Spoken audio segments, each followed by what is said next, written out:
Yeah, welcome to yet another segment of Safety Time Out with Madam Safety. And in this particular video, I will be speaking very briefly on emotional abuse. What is emotional abuse? Emotional abuse is any act that involves confinement, isolation, verbal assault, humiliation, intimidation, or any other treatment which may diminish a person's sense of identity, a person's sense of dignity, or a person's sense of self-worth. Emotional abuse cuts across various aspects of human life, and in this particular video, I would be narrowing it down to emotional abuse in the workplace. Emotional abuse in the workplace. Now, this is what happens on a daily basis in so many workplaces. People are being humiliated, people are being intimidated, people are being verbally assaulted in the workplace by managers, by management staff, and all that. And we need to take a closer look at this for better health and better productivity. Now, emotional abuse does not leave physical scars just like the physical abuse, but it has its own huge impact on our confidence, on our self-esteem. It is as equally destructive, it's as equally damaging as physical abuse, and it has its own terrible amount of damage on our mental health. Emotional abuse affects our physical health, it affects us physically, and it affects our emotional health. Now, how does it affect us physically? Emotional abuse leads to depression, it leads to damaged confidence, completely damaged, confidence completely gone.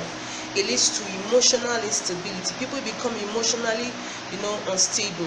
It leads to, this feeling of being alone, this feeling of being trapped somehow.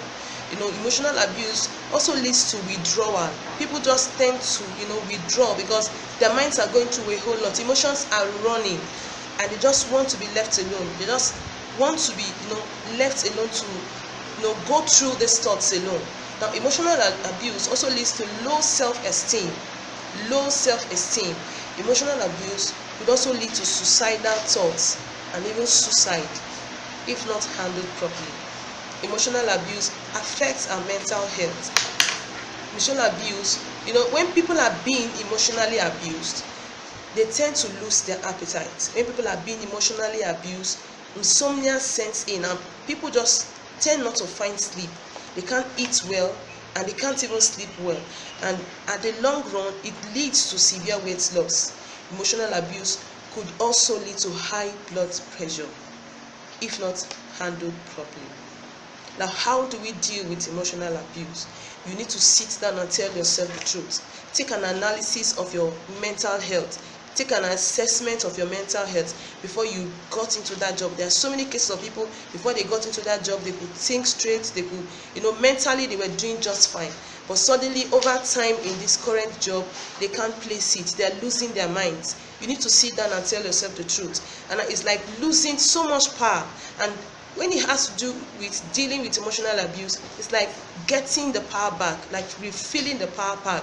And how do you do that? You need to identify places and people that celebrate you. Identify places and people that celebrate you, and find yourself around such places and around such people. It restores your self-esteem. It restores your self-worth. So identify places and people that celebrates you and find yourself around them.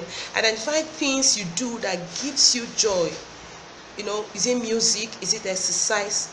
Anything whatsoever you do that gives you joy, and just ensure that you do them. Do them from time to time. You find that somehow joy will begin to spring up inside, and gradually you are gaining back your self-worth. Now, one other thing with emotional abuse that people tend not to speak out. People just tend to bottle everything in. I don't want to let it out. Other people are bothered. I don't want to bother anyone with my troubles and all that. But you need to learn to speak out. Identify where you can get help, professional counseling, professional advice, professional guidance. It has a way of helping you pull through at that point in time. And then finally, you need to set a limit. Set a limit. Give yourself a time frame. Am I going to be in this job for the next 6 months? Am I going to be in this job for the next 1 year? And you begin to plan towards that. And whenever you remember, when you go through such emotional abuse in the workplace, when you remember that you have a set time, you are working towards it, you are planning towards it, sometimes you could begin to save towards it, somehow it will just fizzle out, and then you will find your strength coming back again. I want to say thank you so much for listening. Watch out for so many more videos, and God bless you.